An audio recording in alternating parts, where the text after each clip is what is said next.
strong texture, especially helpful in marginal. Confusing, almost as like you're roaring drunk. You've got your whole body telling you one thing and a set of instruments telling you sometimes exactly the opposite. And you can get incredibly confused trying to remember that it is the instruments that are correct and it's your body that is incorrect. Blue section, clear takeoff. Surface wind down the runway, 10 knots, barrier down.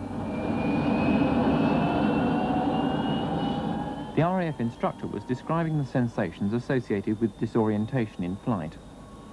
We're about to reconstruct the beginning of a flight in which the pilot was substantially disorientated. It's based on an actual incident. However, the original plane was not a Harrier, as these are, and the pilots and instructors you will see were not those involved at the time. Roger, blue section, change to approach, start 4. Roger, blue section, start 4, go.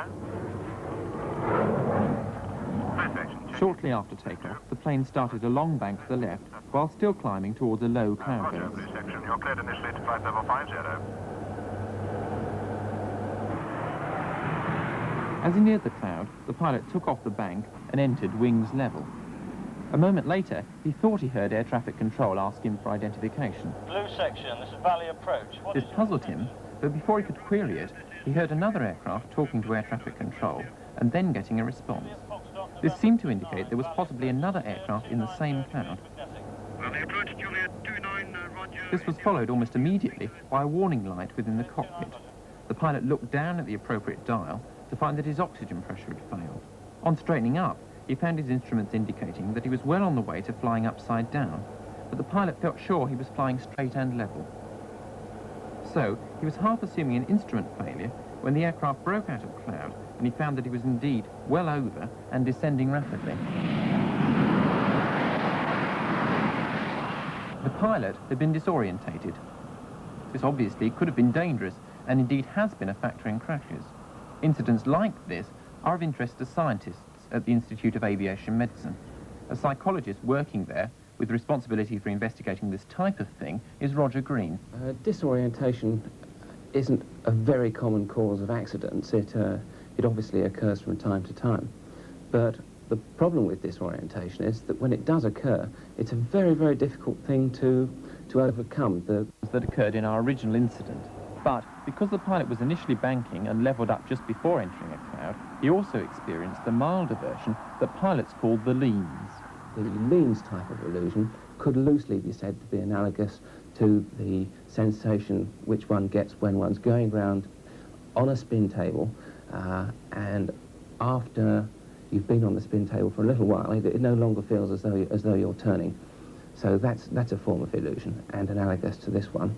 The other effect is when this man made the head movement is exactly the same as when people make a head movement on the spin table, and you get these very powerful and slightly unpleasant illusions.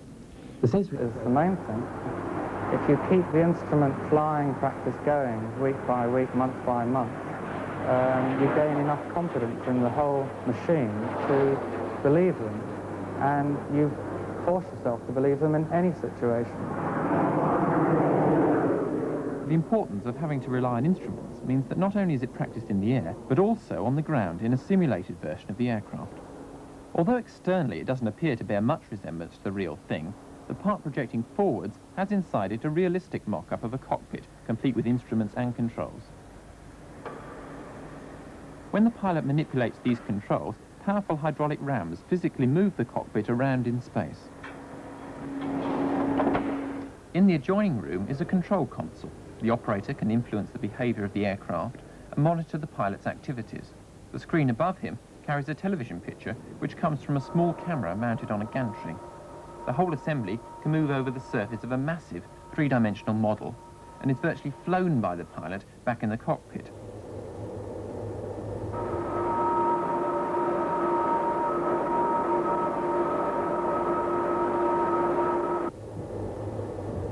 He has in front of him a television screen carrying images from the camera. The superimposed figures are the head-up display of what his instruments are reading.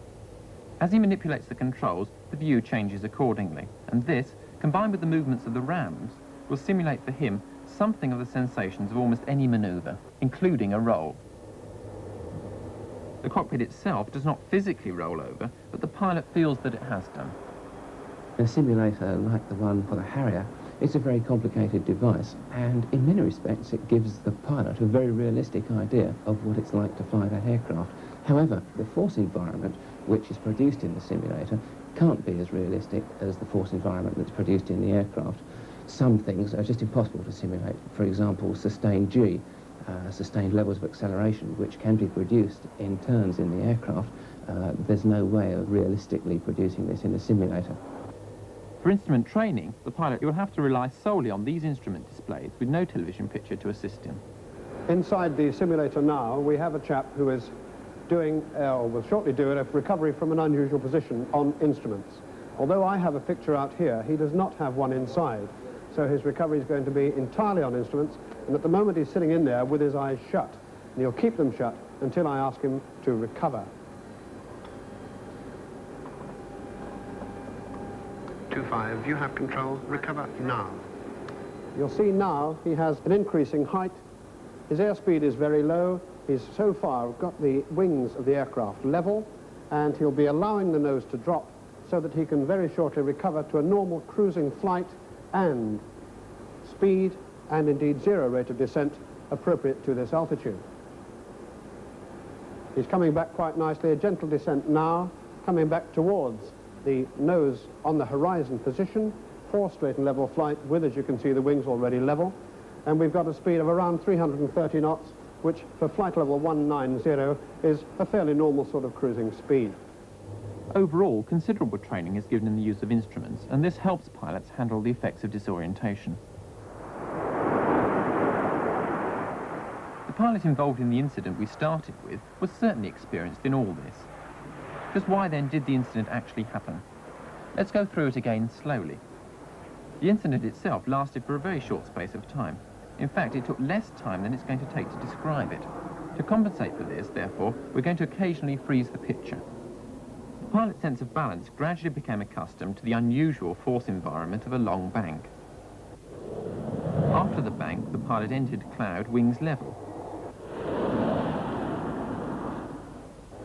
He knew that he must fly solely on his instruments, but as he started to do so, air traffic control spoke to him. Blue section. This is Valley approach. What is your intention? He misheard this as a request for identification, meaningless in this context. Normally he would have radioed back for clarification, but before he could do so, he heard another pilot call air traffic control and obtain a response. Valley approach, this is Juliet Foxtrot, November 29, request here. Juliet Foxtrot. November 29, Valley approach. From that, our pilot learned that another plane was in the vicinity and also in cloud, perhaps the same cloud. While he mentally processed this information, he was beginning inadvertently to fly into his lean. In other words, he was flying on his senses, which still had not recovered from the effects of the long bank prior to entering the cloud. Because of his training and experience, he would normally have noticed this and returned to relying on his instruments. But before he could do so, his oxygen pressure failed.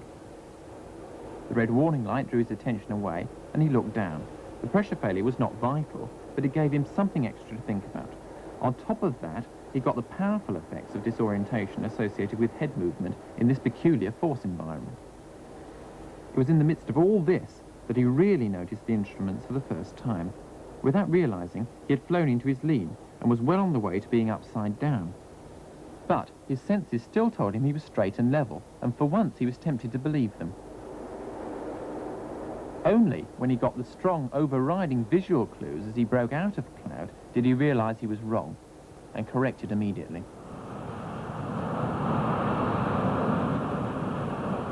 Because of the unusually high workload associated with this combination of events, his disorientation had temporarily got the better of him. These are the vertical speed and I'm losing altitude, so I pull back, look at the artificial horizon and set an angle of pitch. Check the vertical speed again. Flying on instruments may use up a substantial proportion of a pilot's limited capacity. Just how much depends on a particular situation. At Farnborough, they've tried to find out something about this limited capacity by getting a pilot to perform two tasks at the same time. The primary task is to fly the plane on instruments. Just what does that mean? Flying on instruments essentially requires that you control the attitude of the aeroplane by looking at the artificial horizon and controlling the attitude with the elevators and ailerons. If, for example, I want to execute a turn, I would set an angle of bank on the artificial horizon and then scan between the artificial horizon and the compass to see how far I've gone round the turn, and the artificial horizon and the vertical speed indicator to see whether I'm gaining if the needle's up or losing height, that's if the needle's down. And so my scan would go from the artificial horizon to the compass and back, from the artificial horizon to the vertical speed indicator and back, and I would be looking for the heading I selected coming up on the compass I can roll out. Occasionally I'll look at the airspeed and the altitude to see if I've gained or lost any speed or altitude. The primary task will be to fly the plane on these instruments. By comparison, the secondary task is simple. OK, John, I want you to answer the numbers by replying with the number +3 for each number that I give you. Okay. One psychological state that is difficult to reproduce in the laboratory is anxiety, yet flying a high-performance military aircraft may well involve this. To see how this changes psychological factors, this track has been